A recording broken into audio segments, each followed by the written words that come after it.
location where the quartz could mine the organic baubles that were so highly prized by the enthusiastic customers of the company. The quartz liked to sing songs and to twerk when mining the organic baubles, which were like pomegranate seeds at various locations inside the asteroid and tasted like licorice jelly beans. The organic baubles had the valuable effect of extending lifespans and were one of the ways the company funded its various activities.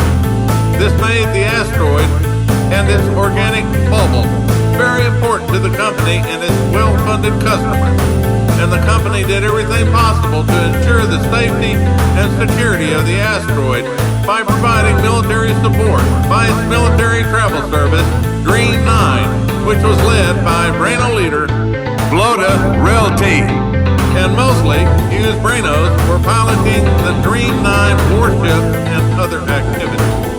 Brainos were the brains of older company executives who, when their bodies were exhausted, became brains, living in mirrored plastic spheres, a type of super strong steel which usually was clear and transparent like glass but could be masked and even made invisible as necessary. The Brainosphere, which looked like a big and quite surreal soap bubble, provided life support, perceptual interfaces, propulsion, and weapons systems for the brain it housed, and was treated with the utmost fear and respect by non-Braino plebeians and other folks and entities who were not so fortunate to be Brainos, if becoming a Braino was considered to be good fortune. The fusion reactor was the latest version in a centuries-long line of fusion reactors and was a true marvel of engineering and physics, but recently became to be very interesting, if not compellingly interesting, to a group of ethereal entities colloquially called angels from the 13th dimension who enjoyed congregating inside the containment area of the fusion reactor, where they essentially fed on large quantities of energy, which in turn lowered the overall electrical output of the fusion reactor. Lancelot L.E.D., or Flashlight as he was known, specialized in encouraging the angels to leave the containment area of the fusion reactor, and consequently was a handsomely paid technician and recognized expert in his field. Flashlight donned his protective suit and was getting ready to enter the containment area with his various equipment before the fusion reactor was activated, where the strategy first was to hold a sign reading, "Attention Angels, nothing here, so go away," and then using various musical devices to make sounds that the angels would find to be a bit too dominating and surreal, most of which were a cacophony of disco sounds, instrumental surf music, and Latin percussion from 1980s Earth. Unlike Frog the Munificent, the Shadows, Ramunculus and the Wiggles, Ogly Noggly, Bakra and Suzanne, the Twerks, and certain of the Brainos, the angels did not share this love for disco, instrumental surf music, and Latin percussion. Hence, if the sign declaring, "Attention Angels, nothing here, so go away," did not encourage the angels to get out of the containment area, then the music and sound certainly would be sufficient encouragement for this purpose, as Flashlight was fond of saying at times, apparently to justify his activities. One of the benefits of controlling the angels for Flashlight is that the Twerks gave Flashlight some of the organic baubles they mined as their way of showing gratitude for Flashlight's important work in making it possible for asteroids filled with organic baubles to be moved into the region of space-time where the Twerks existed and were able to do the required mining. It was a mutually beneficial relationship, and Flashlight was glad to have the business and the organic baubles. Bakra and Suzanne were on the asteroid,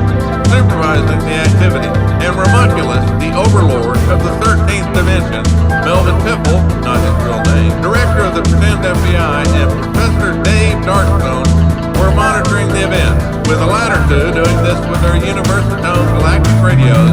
and Universatone Super Deluxe Broadcaster Master microphone.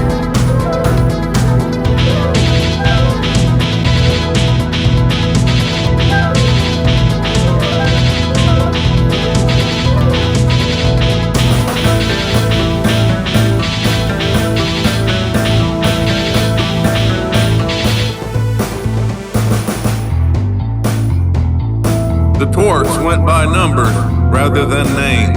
and there were two primary groups, the odds and the even. But there also were splinter groups, like the Fibonacci's, the primes, and the busy beavers, as well as the double O's and their leader 007, along with the Riemanns and the trivial and non-trivial zeros, a curious subgroup whose logic has eluded experts and scholars for centuries. Similar to elk and moose lodges,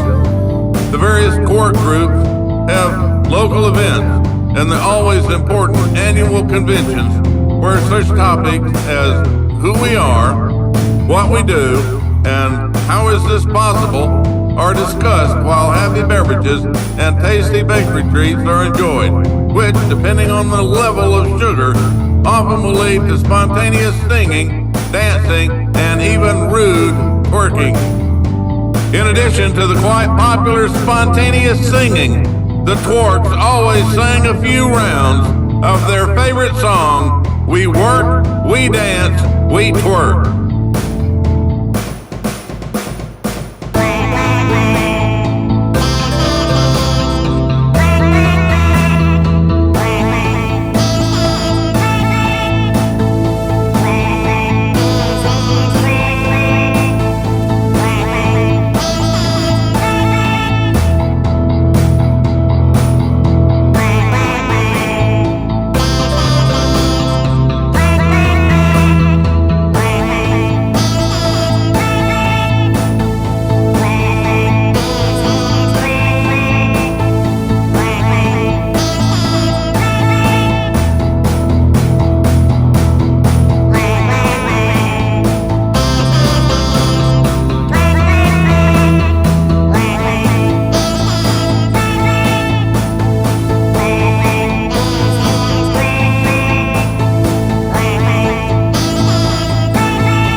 Chapter of Extreme Gravity, what to do about something. Stay tuned for the next chapter. Baubles, baubles, baubles. This has been brought to you by the fabulously fabulous